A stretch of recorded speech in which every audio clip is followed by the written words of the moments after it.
Saya sudah percayalah bahwa bangsa ini bangsa yang optimis. Tadi Ibu Menteri bilang hasbunallah ni'mal wakil, bahwa pada akhirnya kita akan kembali kepada kekuatan Allah Subhanahu wa taala.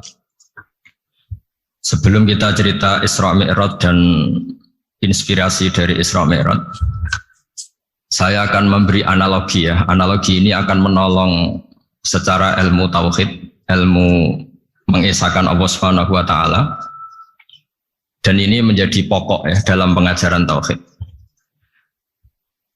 Ini mohon maaf kalau terpaksa saya ngaji model dulu lah, model pesantren ya.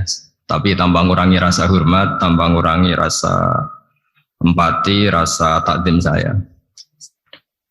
Teman-teman yang saya hormati semua, karena di sini banyak santri-santri muda. Hubungan kita dengan Allah Subhanahu wa taala yang serba kuasa, yang maha kuasa, yang serba bisa. Tadi dikatakan Bu Menteri bisa apa saja kun fayakun, kalau Allah sudah mentitahkan pasti terjadi. Itu kira-kira seperti ini. Saya ini bawa cincin dari besi mungkin, atau dari apa itu, ya besi lah atau perak. Yang jelas tidak emas ini karena saya cowok. Yang jelas tidak emas. Saya bawa kertas. Kalau Anda saya tanya, kertas ini sama cincin kuat mana? Pasti akan menjawab kuat cincin, karena materinya dari besi.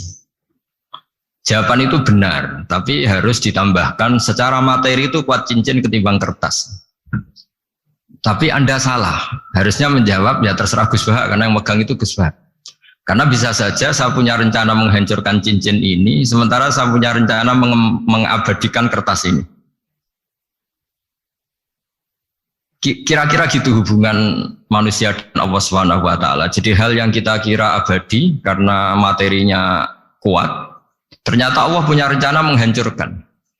Sementara yang kita kira lemah atau rentan atau apalah, ternyata Allah punya rencana mengabadikan. Di sini kemudian istilahnya orang-orang tasawuf, wa tafwidil umur ila mudabbiriha. Kita sebagai manusia menyerahkan urusan pada pengaturnya, pada yang punya. Bukan wilayah kita mengatakan cincin ini lebih kuat ketimbang atau lebih abadi ketimbang kertas. Karena saya punya rencana menghancurkan cincin, tapi ingin mengabadikan apa? Kertas. Sehingga tentang pandemi, tentang tragedi sosial, tentang apa saja, kita tidak pernah tahu rencana Allah itu mana yang lebih awet. Jangan-jangan kita takut pandemi, saya berkali-kali ngaji, mati kita kecelakaan. Jangan-jangan takut kecelakaan, mati kita karena ngelindur, tiru kebablasan, nggak bangun. Kita takut mati ngelindur, mati kecelakaan, jangan-jangan mati kita karena likuifaksi, karena gempa atau karena tsunami. Nah, hal-hal seperti ini yang terus menjadikan kita bilang dan berkeyakinan hasbunallah wa ni'mal wakil. Hanya Allah yang tahu dan semua urusan mencukupi kita hanya Allah. Tadi kata Bu Menteri, kita akan menghadapi ini dengan ilmu pengetahuan dan pengalaman. Oke, saya sangat setuju itu. Tapi lagi-lagi bangsa ini dan seluruh tren dunia itu kalau misalnya baru tsunami, ya semua orang ramai ketakutannya pada tsunami. Ilmuwan berteori bahwa tsunami siklusnya sekian tahun per sekian tahun. Nanti pas gempa juga gitu, pas likuifaksi juga gitu. Nanti kalau mudik mungkin ketakutan orang sama kemacetan, sama macam-macam lah. Takut kecelakaan laka di jalan dan sebagainya. Sehingga sebelum ngaji ini lebih jauh, pastikan bahwa tidak dalam wilayah kita mengatakan bahwa cincin ini lebih abadi, lebih awet ketimbang kertas. Tapi kita harus menjawab secara materi cincin itu lebih awet ketimbang kertas. Tapi secara hakikat ya terserah yang mengendalikan, terserah yang punya rencananya apa. Nah, di sini pentingnya ngaji. Karena dari ngaji itu kita akan kembali ke ma'rifatullah, ngerti Allah yang sebenarnya. Sebab itu di surat Isra disebut pada akhirnya ngaji itu apa? Subhanalladzi asra bi 'abdihi lailan minal masjidil haram ilal masjidil aqsa alladzi barakna haulahu. Tujuan akhirnya linuriyahu min ayatina. Bahwa Mi'raj itu hanya bagian kecil yang dingertikan kita betapa dahsyatnya kekuasaan Allah Subhanahu wa taala. Betapa tidak terbatasnya kemampuan dan kebisaan dan kudrahnya Allah Subhanahu wa taala. Makanya masih dikatakan min ayatina, itu masih sebagian kecil dari ayat-ayat kata Allah. Lalu dalam surat Kahfi diterangkan, ketika orang kagum dengan Ashabul Kahfi yang bisa tidur dalam keadaan hidup 309 tahun atau Masehinya 300 tahun, kalau Hijriahnya 309 tahun.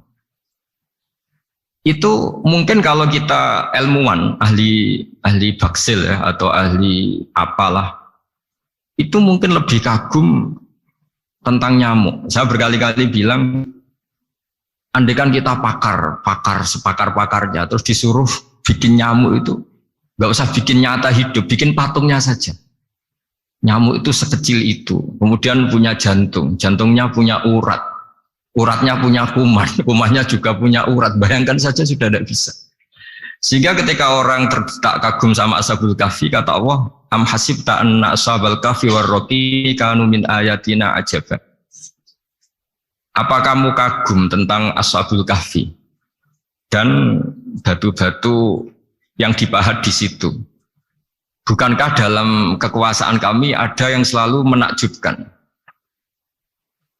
Artinya, andaikan kita ilmuwan tentang embriologi, tentang hewan, tentang kuman, mungkin cerita tentang nyamuk itu lebih dahsyat ketimbang tidurnya Ashabul Kahfi yang 309 tahun.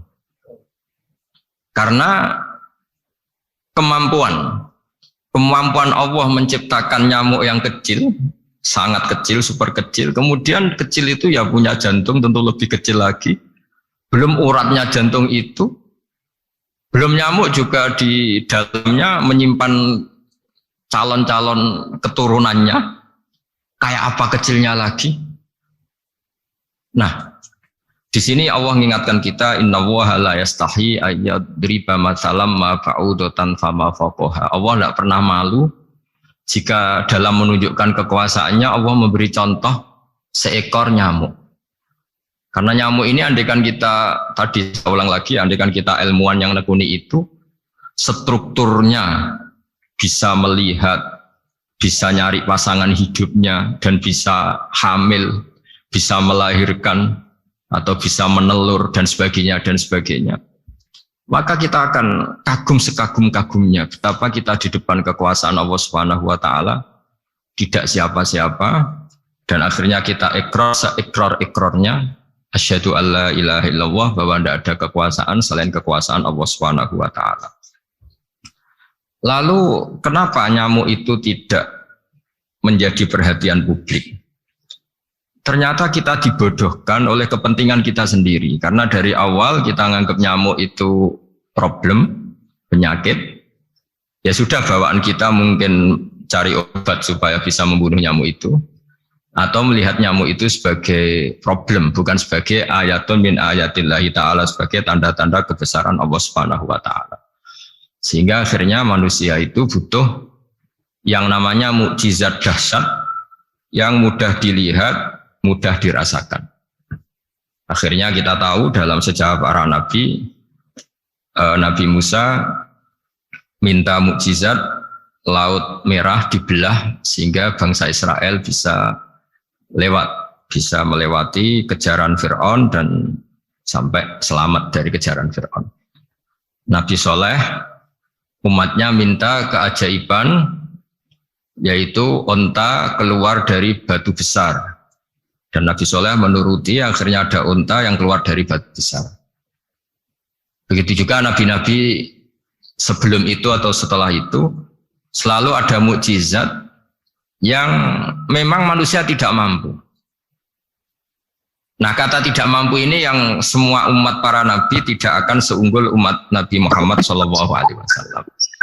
Karena kita sebagai umat Rasulullah SAW, untuk merasa tidak mampu,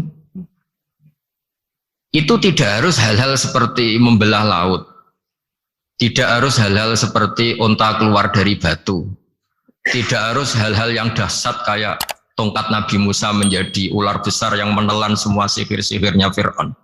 Kita sebagai umatnya Nabi selalu tiap hari bilang innallaha ala kulli syai'in qadir, hanya Allah yang mampu, Allah mampu atas segala hal.